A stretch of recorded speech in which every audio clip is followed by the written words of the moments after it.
வணக்கம், நான் உங்க friend Jaya Srinivasan. Welcome to veggies recipe.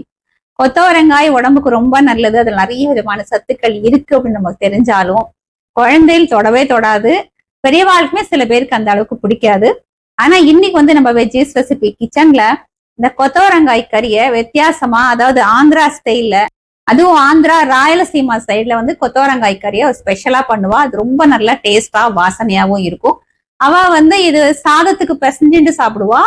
அப்புறம் களி, ராகி களி, கம்பு களி எல்லாம் இருக்கு இல்லையா, அதுக்கு தொட்டு சாப்பிடுவா. நம்ம சாதத்துக்கு தொட்டு சாப்பிடுறதுனால ஒரு சின்ன வேரியேஷனோட நம்ம இன்னைக்கு அதே மாதிரி பொடி போட்டு இந்த கொத்தவரங்காய் கறி பண்ணலாம். இந்த மாதிரி பண்ணிட்டேன்னா பிடிக்காத வாளுக்கு கூட இந்த கொத்தவரங்காய் ரொம்ப பிடிச்சிரும். அப்புறம் அடிக்கடி பண்ண ஆரம்பிச்சிருவோம். இந்த டேஸ்டும் வாசனையும் அந்த அளவுக்கு பிரமாதமா இருக்கும். ஃபர்ஸ்ட் டைம் சேனலை பாக்குறீங்கன்னா ப்ளீஸ் சப்ஸ்கிரைப் பண்ணுங்க. பெல் ஐகானை கிளிக் பண்ணி ஆல் ஆப்ஷன் கொடுத்துட்டீங்கன்னா நான் போடக்கூடிய எல்லா வீடியோஸும் குவிக்கா உங்களுக்கு ரீச் ஆகும். வாங்க, டேஸ்டி அண்ட் ஹெல்தியான பொடி போட்ட கொத்தவரங்காய் கறி குவிக்கா எப்படி பண்றதுன்னு பார்க்கலாம். கொத்தவரங்காய் பொடி போட்ட கறி பண்றதுக்கு ஒரு 1/4 கிலோ கொத்தவரங்காய் எடுத்துட்டு இருக்கேன். இதை போல பெரிய பெரிய பீஸஸா கட் பண்ணி நான் குக்கர்ல எடுத்துட்டு இருக்கேன். ஒரு 2 டேபிள் ஸ்பூன் அளவுக்கு ஜலம் விட்டுக்கலாம். 1/4 டீஸ்பூன் மஞ்சள் பொடி, தேவையான அளவு சால்ட்.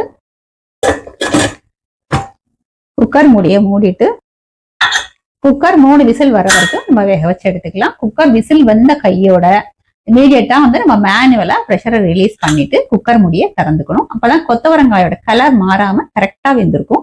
குக்கர் விசில் வரதுக்குள்ள நம்ம அந்த பொடிக்கு தேவையானதை வறுத்துடலாம். ஸ்டவ்ல ஒரு கடாய் வச்சிருக்கேன். 2 டேபிள் ஸ்பூன் வேர்க்கடலை நல்லா வறுத்துடலாம். வேர்க்கடலை பாருங்க நல்லா வறுபட்டு எடுத்து இதுல 2 காஞ்ச மிளகாய், 1 டீஸ்பூன் தனியா, 1/2 டீஸ்பூன் ஜீரகம். தனியா ஜீரகம் நல்லா வாசனை வர வரைக்கும் நம்ம வறுத்துக்கணும். வறுத்த வேர்க்கடலை சேர்க்கிறேன் அப்படின்னா மிளகாய், ஜீரகம், மல்லியை வறுத்துட்டு கடைசியா வேர்க்கடலையை சேர்த்துக்கோங்க. எல்லாமே நல்லா வறுபட்டுடுது. ஜீரகம், மிளகு நல்லா வாசனை வருது. இதுல 1 டீஸ்பூன் பொட்டுக்கடலை. ஸ்டவ் ஆஃப் பண்ணிட்டு இந்த கடாயோட ஹீட்லயே இதை வறுத்துருவோம். இதெல்லாம் நல்லா சூடு ஆறட்டும், நம்ம அதுக்கப்புறம் பார்க்கலாம். குக்கர் பாருங்க 3 விசில் வந்துடுச்சு. விசில் வந்த கையோட நம்ம இந்த ப்ரெஷரை ரிலீஸ் பண்ணிடணும். இது போல கம்ப்ளீட்டா ப்ரெஷர் ரிலீஸ் ஆனதுக்கு அப்புறம் குக்கர் மூடியை உடனே திறந்துக்கணும். கொத்தவரங்காய் பாருங்க கலர் மாறாம குழையாம பர்ஃபெக்டா வெந்திருக்கு. கொத்தவரங்காய் கறிக்கு நம்ம வறுத்ததை இதை போல கொரப்பா நான் அரைச்சி எடுத்துட்டு இருக்கேன். இதோட 2 டேபிள் ஸ்பூன் தேங்காய் சேர்த்துக்கலாம். நம்ம இதுக்கு ஃப்ரெஷ்ஷான தேங்காயும் சேர்த்துக்கலாம், இல்ல கொப்பரை இருந்தா கூட அதுவும் நல்லா இருக்கும். இதை பல்ஸ் பண்ணி எடுத்துருவோம். கொத்தவரங்காய் கறி பண்றதுக்கு ஸ்டவ்ல ஒரு கடாய் வச்சிருக்கேன். 1 டேபிள் ஸ்பூன் எண்ணெய் விட்டுக்கலாம்.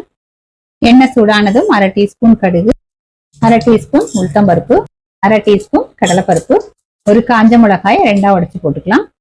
1/4 டீஸ்பூன் பெருங்காயம், கொஞ்சம் கருவேப்பிலை. பருப்பு நல்லா செவந்து வந்ததும் ஒரு மீடியம் சைஸ் வெங்காயத்தை பொடி பொடியா கட் பண்ணி சேர்த்துப்போம். வெங்காயத்தை கண்ணாடி பதத்துக்கு நம்ம வதக்கி விட்டுக்கலாம். வெங்காயம் கண்ணாடி பதத்துக்கு வதங்கி எடுத்து நம்ம குக்கர்ல வேக வச்ச கொத்தவரங்காய் சேர்த்துடலாம். ஸ்டவ் ஃப்ளேம் சிம்ல வச்சுட்டு நல்லா வதக்கி விட்டுருவோம்.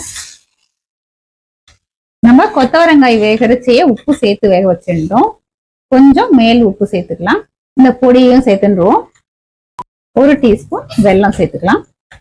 எல்லாத்தையும் நல்லா மிக்ஸ் பண்ணி விட்டுக்கலாம். வெல்லத்துக்கு பதிலாக சர்க்கரை சேர்த்துருந்தாலும் நல்லா இருக்கும்.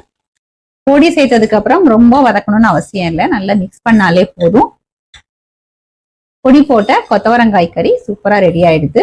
இதை நம்ம சர்விங் பவுலுக்கு மாத்திக்கலாம்.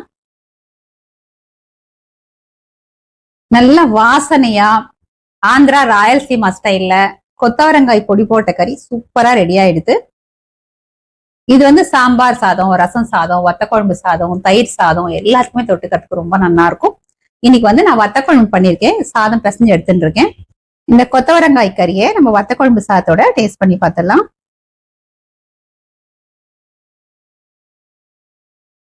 அட்டகாசமா இருக்கு. இவன் சூடான சாதத்துல தாராளமா நெய்யை விட்டுண்டு ஆந்திரா ஸ்டைல்ல இந்த கொத்தவரங்காய் கறியை சாதத்துல பிசைஞ்சு சாப்பிட்டாலுமே ரொம்ப நல்லா இருக்கும். கொத்தவரங்காயை நம்ம குக்கர்ல 3 விசில் விட்டு ப்ரெஷர் ரிலீஸ் பண்ணதுனால கலரும் மாறல, குழையமும் இல்ல, அவ்வளோ கரெக்டா வெந்திருக்கு. ஆந்திரால இந்த கறி எல்லாமே சாதத்துல பிசைஞ்சு சாப்பிடுவா இல்லையா, அதனால இந்த மாதிரி பெருசு பெருசாதான் அவ கட் பண்ணுவா. கட்டே பண்ண மாட்டா, கையால இப்படி 2 2ஆ உடைச்சு போட்டுருவா. நானும் இன்னைக்கு அதே மாதிரிதான் பண்ணி காமிச்சிருக்கேன். நமக்கு வேணும்னா பொடி பொடியாவும் நம்ம கட் பண்ணிக்கலாம். இதுக்கு வந்து அந்த ஸ்பெஷல் பிளேவரை கொடுக்கறதே வந்து நம்ம இந்த பொடி போட்டிருக்கோம் இல்லையா, அதுல சேர்த்திருக்கிற வேர்க்கடலை தான். பச்சை வாசனை போக நல்லா வறுத்துட்டு சேர்த்துக்கோங்க, அப்பதான் நல்லா இருக்கும். இதுல வந்து நம்ம இன்னைக்கு வெங்காயம் சேர்த்து பண்ணிருக்கோம். ஏன்னா கொத்தவரங்காய்க்கு லேசான ஒரு துவர்ப்பு சுவை இருக்கும் இல்லையா, வெங்காயத்தை போட்டு வதக்கிட்டு அதுக்கப்புறம் சேர்த்தோம் அப்படின்னா துவர்ப்பு சுவை போயிடும். ஏன்னா பெரிய வெங்காயத்துக்கு லேசான ஒரு இனிப்பு டேஸ்ட் இருக்கும். வெங்காயம் வேண்டாம்னா நீங்க அதை ஸ்கிப் பண்ணிக்கலாம். ஆந்திரால வந்து அவ இதுக்கு வந்து பூண்டும் தட்டி போடுவா, அதுவும் நல்லா இருக்கும். உங்களுக்கு பிடிக்கும் அப்படின்னா வெங்காயத்தை வதக்கும் போதே ஒரு 5-6 பல்லு பூண்டை வந்து தட்டிட்டு வெங்காயத்தோட சேர்த்து வதக்கிட்டு நீங்க போட்டுக்கலாம், அதுவுமே சூப்பரா இருக்கும். இதே மாதிரி இதே மெத்தட்ல இதே அளவுகளோட இந்த பொடி போட்ட கொத்தவரங்காய் கறியை நீங்க ப்ரிப்பேர் பண்ணி பாருங்க, செம்ம சூப்பரா இருக்கும். எல்லாருக்குமே ரொம்ப பிடிக்கும். ட்ரை பண்ணி பார்த்துட்டு எப்படி வந்ததுன்னு கமெண்ட்ல சொல்லுங்க. லைக் பண்ணுங்க, உங்க ஃப்ரெண்ட்ஸ் அண்ட் ஃபேமிலியோட ஷேர் பண்ணுங்க. இன்னொரு புது ரெசிபியோட நாளைக்கு நான் உங்களை மீட் பண்றேன். தேங்க்ஸ் ஃபார் வாட்சிங்.